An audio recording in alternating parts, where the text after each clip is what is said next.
Good morning. आज हम लोग क्या करेंगे, एक न्यू चैप्टर पढ़ने जा रहे हैं। ठीक है, इस न्यू चैप्टर में आपको क्या होगा, खाने पीने के इतने सारे डिशेस के बारे में पता चलेगा ना कि आपके मुंह में क्या होगा, पानी आ जाएगी, है ना। इसलिए जब ये स्टोरी पढ़ो ना तो उसके पहले खाना पीना अच्छा से खा के बैठना। हाँ, चलो।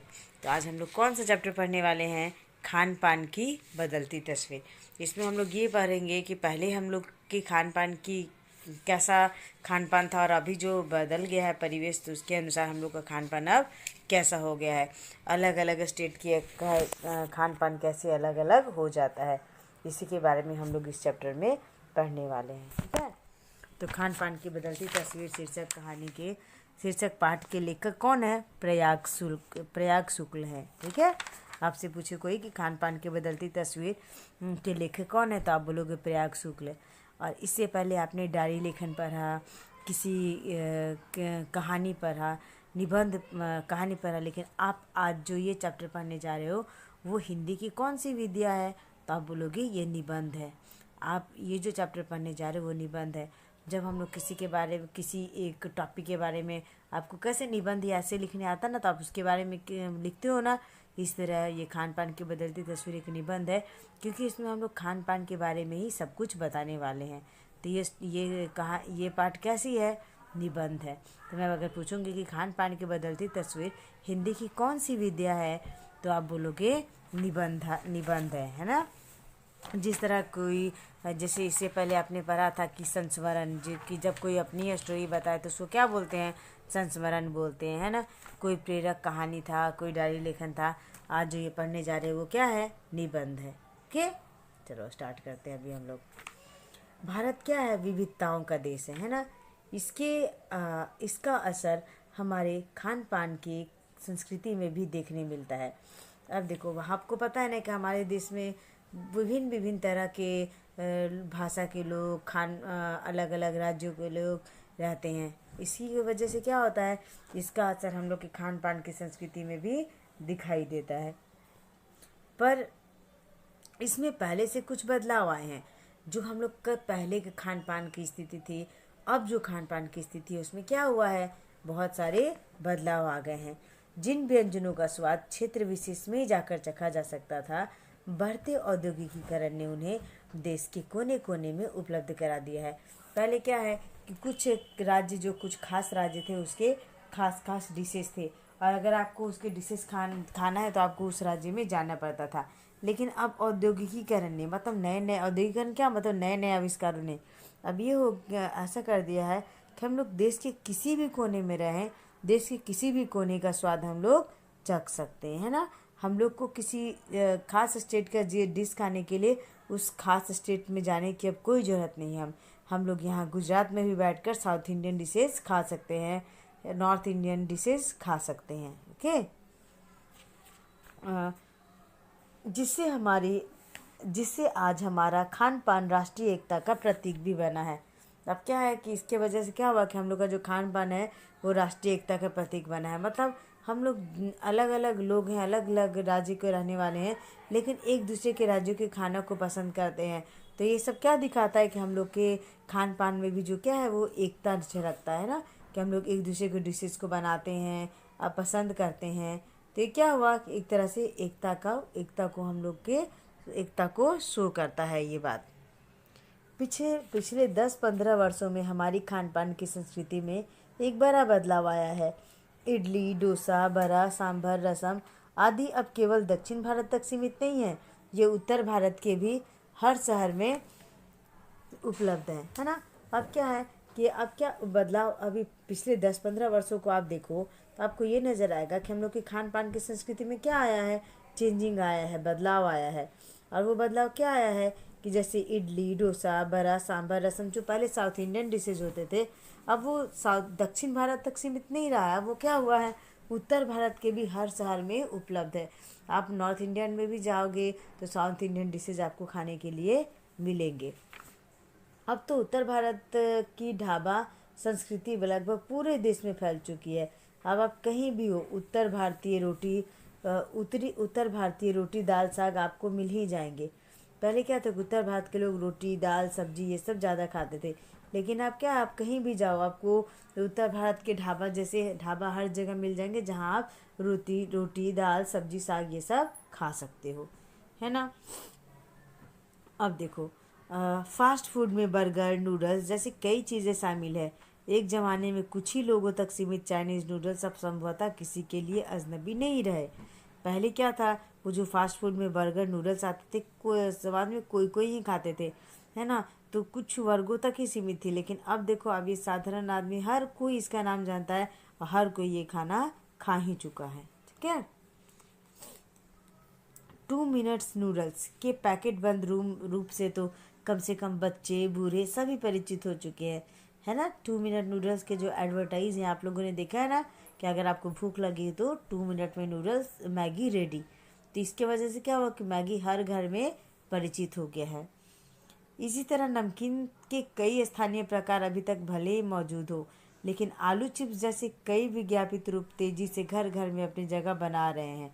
अब देखो, हालांकि नमकीन में कई प्रकार के नमकीन हम लोग खाते हैं, लेकिन आप जैसे आलू पोटैटो चिप्स देखो ना कितने फेमस हो गए हैं, चाहे वो लेज हो चाहे वो पार्ले जी हो किसी के भी हो, लेकिन पोटैटो चिप्स घर घर में क्या हो गए हैं, बहुत ही फेमस हो गए हैं। मैगी नूडल्स आलू पोटैटो चिप्स ये सब क्या है, हर घर में अपनी अपनी जगह बना चुके हैं खाने पीने में। इसका वजह क्या है, विज्ञापन एडवर्टाइज। आपको पता है ना कि जिस चीज़ का एडवर्टाइज जितना ज़्यादा हो उसके बारे में क्या होता है, सबको उतना ज़्यादा पता होता है और उसके अपने हर जगह अपनी जगह वो बना लेते हैं।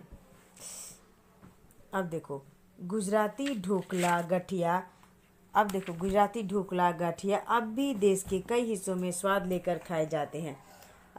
जो गुजराती लोग जो ढोकला आप लोग खाते हो गाठिया, अब क्या है कि सिर्फ गुजरात में नहीं सीमित रह गया, हर देश के लोग हर राज्य के लोग क्या करते हैं, गाठिया खाते हैं, ढोकला बनाते हैं और स्वाद ले लेकर खाते हैं। बंगाली मिठाइयों की केवल रस भरी चर्चा ही नहीं होती है, वे कई शहरों में पहले की तुलना में अधिक उपलब्ध हैं। यानी स्थानीय व्यंजन के साथ अन्य प्रदेशों के व्यंजन पकवान भी प्रायः हर क्षेत्र में मिलते हैं और मध्यम वर्गीय जीवन में भोजन विविधता अपनी जगह बना चुकी है। अभी क्या है कि अब जो जैसे कि कोलकाता की के रसगुल्ले कितने फेमस थे, लेकिन अब क्या है कि बंगाली मिठाइयों की केवल रस भरी चर्चा नहीं होती है। अब अगर किसी भी स्टेट में जाओ आपको ये मीठे रसगुल्ले खाने के लिए मिल ही जाएंगे। अब तो ये अब क्या शो कर रहा है, क्या स्थानीय व्यंजन के साथ साथ सपोज़ कि आप गुजरात में हो ढोकला और वो गाठिया खाते हो, लेकिन आप उत्तर भारत के भी डिशेस खा रहे हो, साउथ इंडियन डिशेस भी खा रहे हो, है ना। तो स्थानीय डिशेस के अलावे हर राज्य के डिशेस को लोग कॉम्बिनेशन करके मतलब मिला जुला कर खाते हैं, है ना। मध्यम वर्गीय जीवन में भोजन विविधता अपनी जगह बना चुकी है।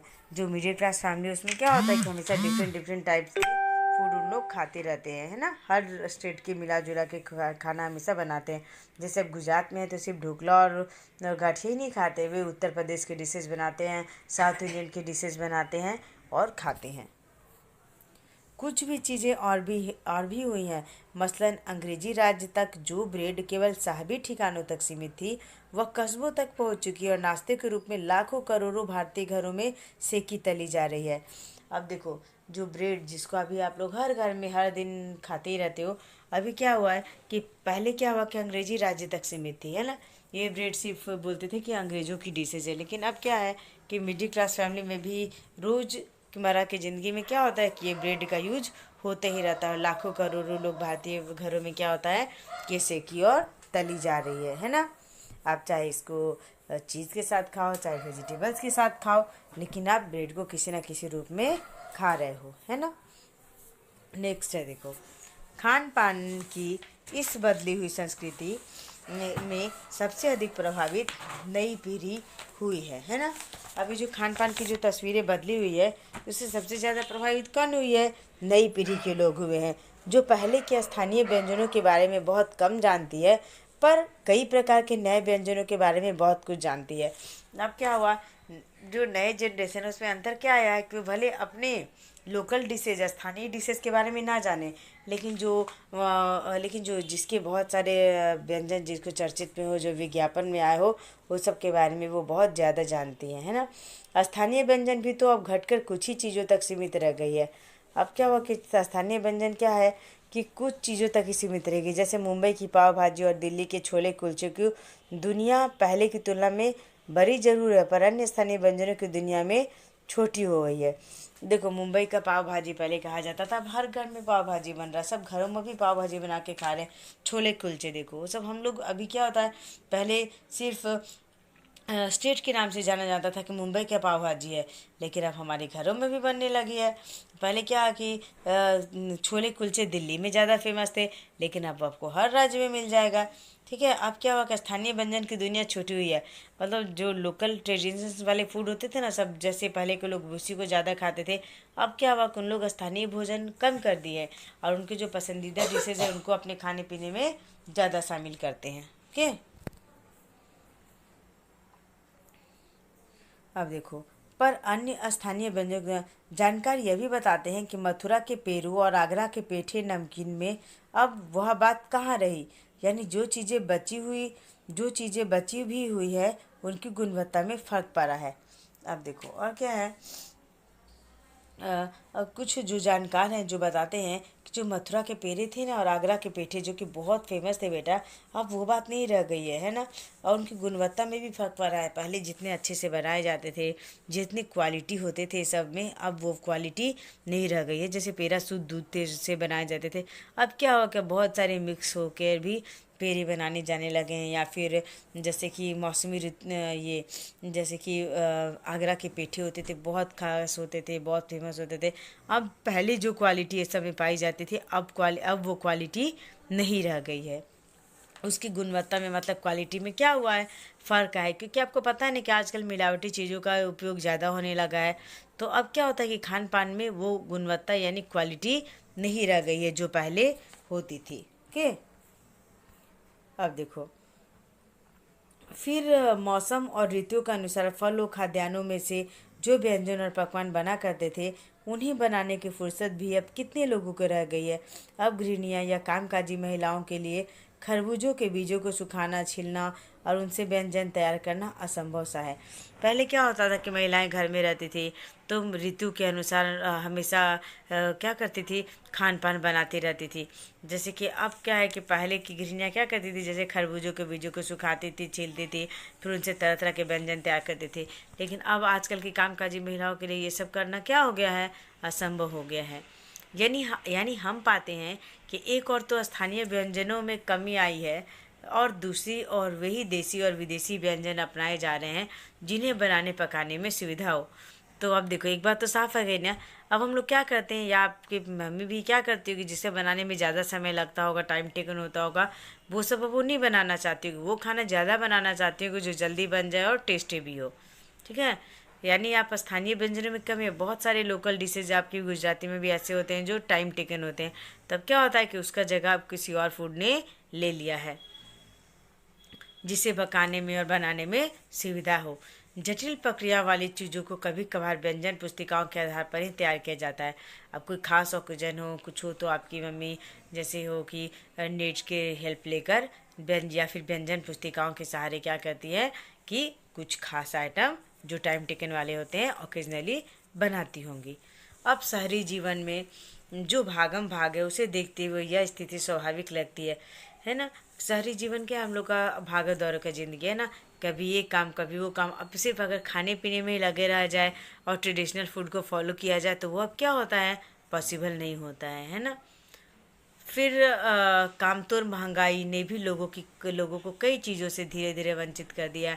जिन व्यंजनों में बिना मेवे का स्वाद नहीं आता था, उन्हें बनाने पकाने में के बारे में भला कौन 4 बार नहीं सोचेगा। अब क्या है कि देखो, जो कि आप कुछ खास डिशेस बना रहे हो जिसमें ड्राई फ्रूट्स ज़रूरी होता है। अब क्या होता है, महंगाई इतनी बढ़ गई है कि अभी वही डिशेस बनाने में हम लोग क्या होता है, आपके पेरेंट्स क्या होता है 4-5 बार सोचते होंगे और बिना ड्राई फ्रूट के वो चीज़ बनाना नहीं चाहते होंगे। तो एक तरफ से ये सोचो कि महंगाई ने भी क्या हुआ है कि खान पान की तस्वीरों को क्या किया है, बदल दिया है ना। खान पान की जो एक मिश्रित संस्कृति बनी है, इसके अपने सकारात्मक पक्ष भी है। अभी तो आपने निगेटिव बातें देखी है ना, लेकिन इसके सकारात्मक पक्ष भी है, मतलब पॉजिटिव पहलू भी है। क्या है? गृहिणियों और कामकाजी महिलाओं को अब जल्दी तैयार हो जाने वाले विविध व्यंजनों की विविध विधियाँ उपलब्ध है। पहले क्या है कि जो महिलाएं होती थी उनको उतना नॉलेज नहीं था कि जल्दी खाना कैसे क्या बन जाए। अब क्या है कि जो गृहिणियाँ या फिर कामकाजी महिलाएं हैं उन लोगों को बहुत सारे ऐसे डिशेस पता है जो जल्दी बन जाता है और तरह तरह के भी होते हैं।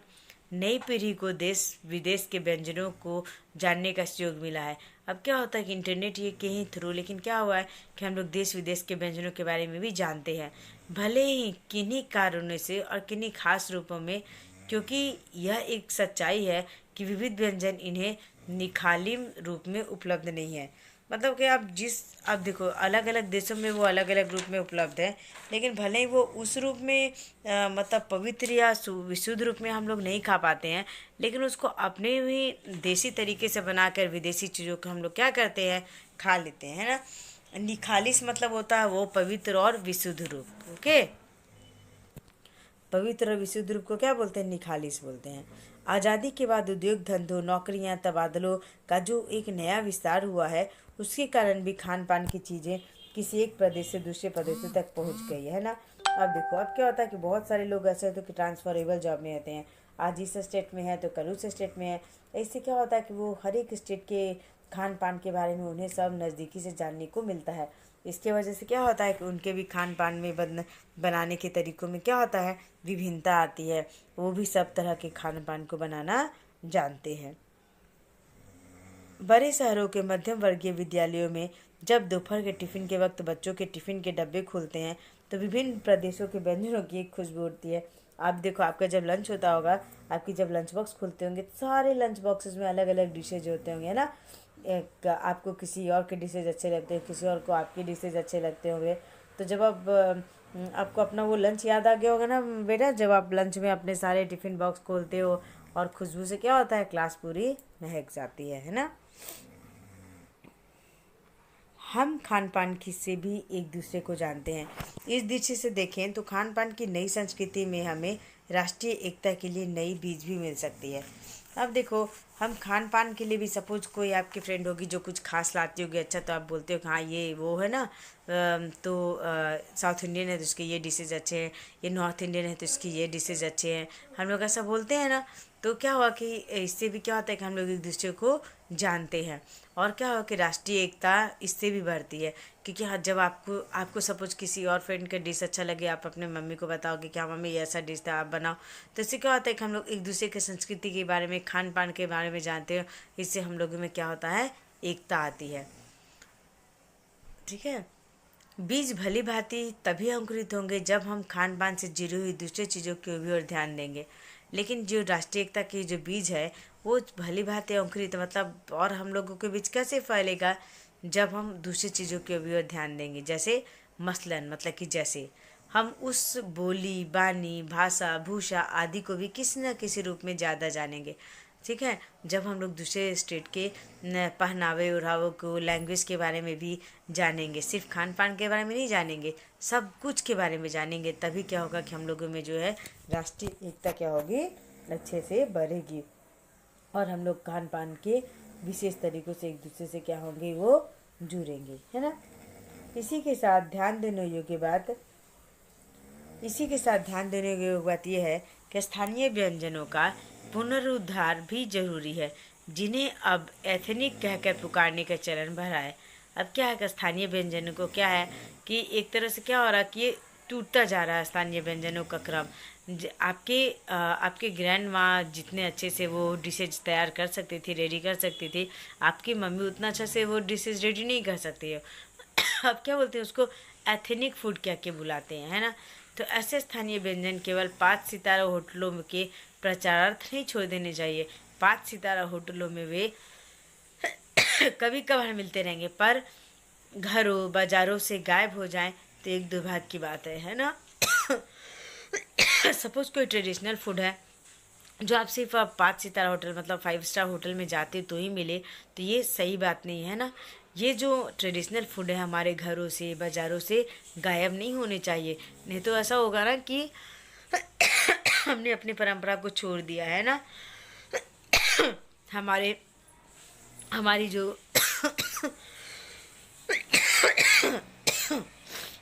हमारी जो लोकल डिशेज है, जो ट्रेडिशनल फूड है, उसको हम लोगों को छोड़ना नहीं है, उसको कंटिन्यू करना है, कभी कभार ही लेकिन बनते रहने चाहिए, ताकि हम बच्चों को, आप बच्चों को, पेरेंट्स को ट्रेडिशनल फूड के बारे में जानकारी हो, नॉलेज हो, है ना। इसमें लेखक का यही कहने का मतलब है कि इसकी 5 स्टार होटल में जाके हम लोग ऑर्डर कर रहे हैं, सिर्फ तभी हम लोगों को वो डिशेज मिल रहे हैं, तो इतना ही दूर तक सीमित नहीं रहना चाहिए। ये जो ट्रेडिशनल फूड है वो क्या होना चाहिए, घरों में भी कभी कभी बनने चाहिए, बाज़ारों में भी मिलने चाहिए, गायब नहीं हो जाने चाहिए। अगर ऐसा होगा तो क्या होगा, ये तो दुर्भाग्य की बात होगी ना, कि हमारे जो ट्रेडिशनल फूड थे उसको बनाना हम लोग भूल गए।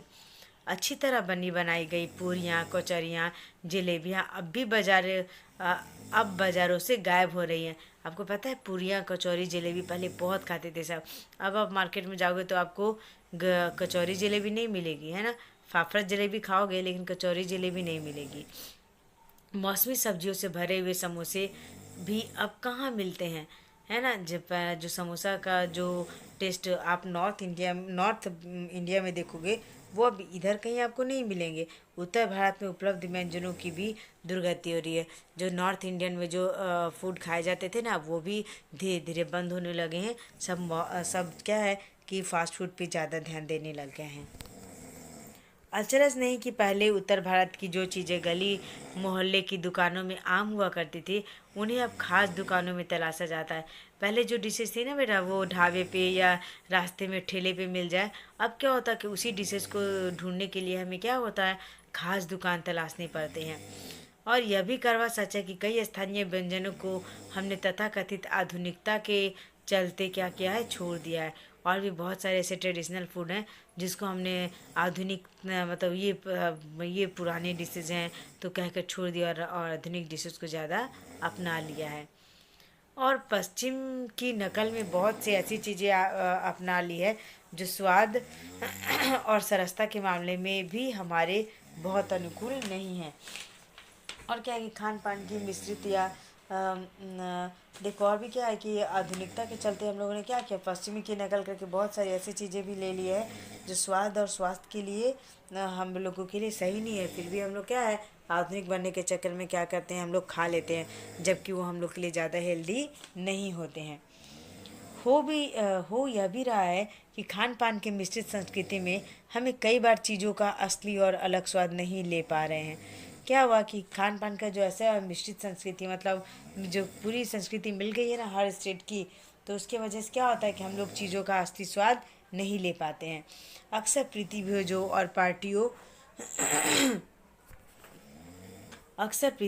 और पार्टियों में क्या होता है, एक साथ ढेरों चीज़ें रखी जाती हैं, और इसका स्वाद गडमड होता है ना।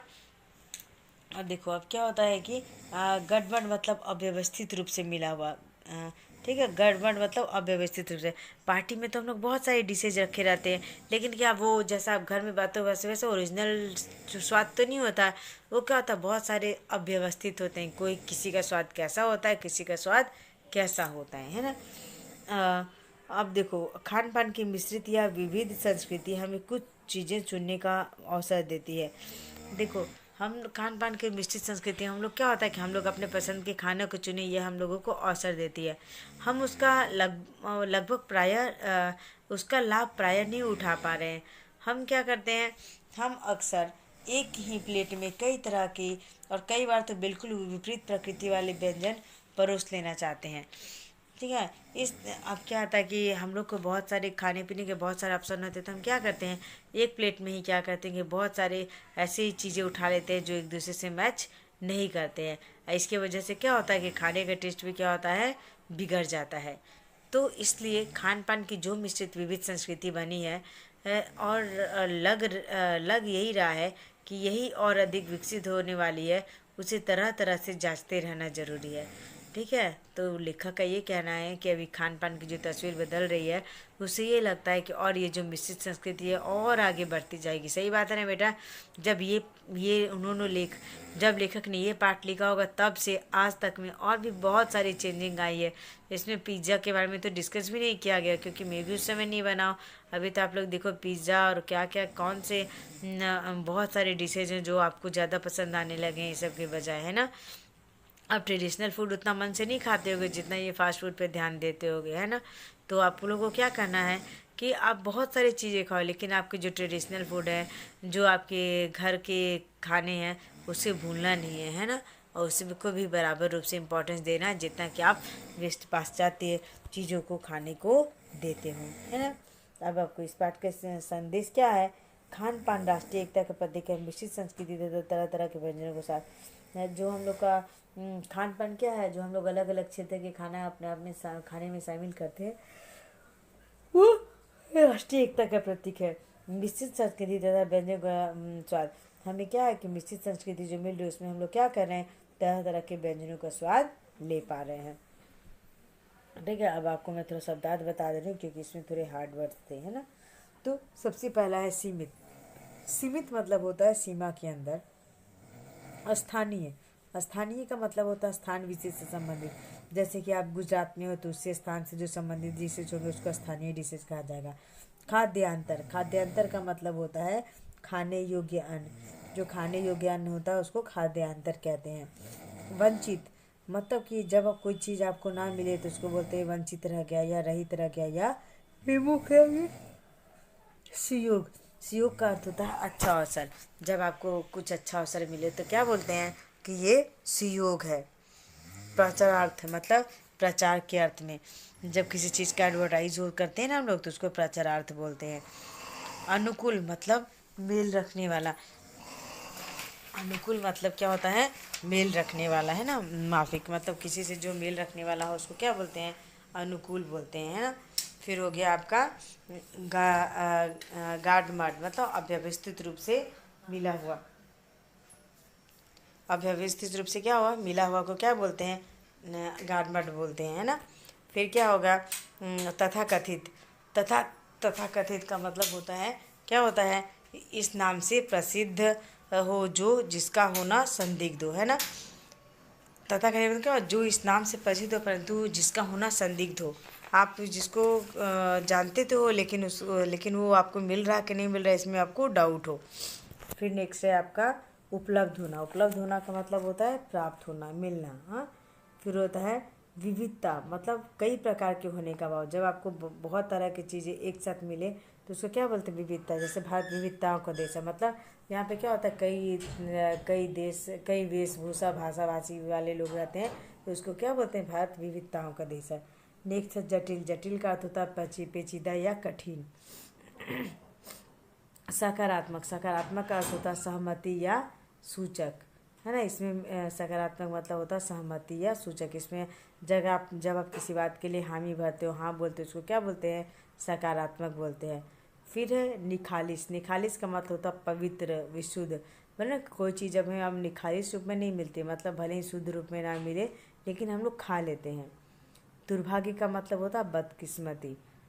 प्रीतिभोज का मतलब दावत। जो आप पार्टी अटेंड करते हो ना उसको हिंदी में प्रीतिभोज बोलते हैं या दावत बोलते हैं। विज्ञापित मतलब सूचित किया गया, जिसका हम बार बार एडवर्टाइज करते हैं ना, जैसे मैगी का, चिप्स का, उसको विज्ञापित मतलब जो एडवर्टाइज किया गया हो उसको बोलते हैं विज्ञापित। मसलन मतलब उदाहरण के रूप में। भागम भाग मतलब दौड़ धूप। भली भांति मतलब पूर्ण रूप से। और क्या हो गया, दुर्गति मतलब दुर्दशा या बुरी दशा। जब कोई की स्थिति खराब होगी तो बहुत दुर्गति हो गई उसको दुर्दशा या बुरी दशा बोलते हैं। सरसता मतलब मधुरता। जिसमें बहुत सरसता है मतलब क्या है, बहुत ही मधुरता है, ये बहुत ही मधुर गाता है, ऐसे बोलते हैं ना, सरस है, अच्छा है, ऐसा तो उसको मधुरता बोलते हैं, है ना। अभी देखो बेटा, आप मैंने आपको सारा चैप्टर पढ़ा है। इस पाठ से आपको क्या सीख मिली कि आप क्या करो कि भाई ट्रेडिशनल फूड ना कम खाओ, लेकिन क्या करना है कि वेस्टर्न फूड को पे भी उतना ज़्यादा ध्यान नहीं देना है। हम लोग की जो ट्रेडिशनल फूड है उसको भी हम लोग को क्या करना है, कंटिन्यू करना है, ताकि हम लोग का जो जनरेशन है वो उसको भूले नहीं, है ना, और कंटिन्यू रखना है ना। देखो इसके, और ये क्या है, कहानी का ये एक निबंध टाइप है। क्या है ये? निबंध है। आप ये बिल्कुल भी मत भूलना। और इसके लेखक, और ये क्या है, जब किसी के जैसे आप कोई निबंध लिखते हो तो किसी एक के बारे में ही सब कुछ बताते जाते हो। इसमें हम लोगों ने क्या, लेखक ने क्या बताया, सिर्फ खान पान की जो तस्वीर बदल रही है उसके बारे में ही बताया है ना, तो इसको ही निबंधात्मक बोलते हैं। ओके बेटा, चलो अभी मैं अब रखती हूँ, और नेक्स्ट क्लास में हम लोग इसके एक्सरसाइज को एक्सप्लेन करेंगे। ओके बेटा।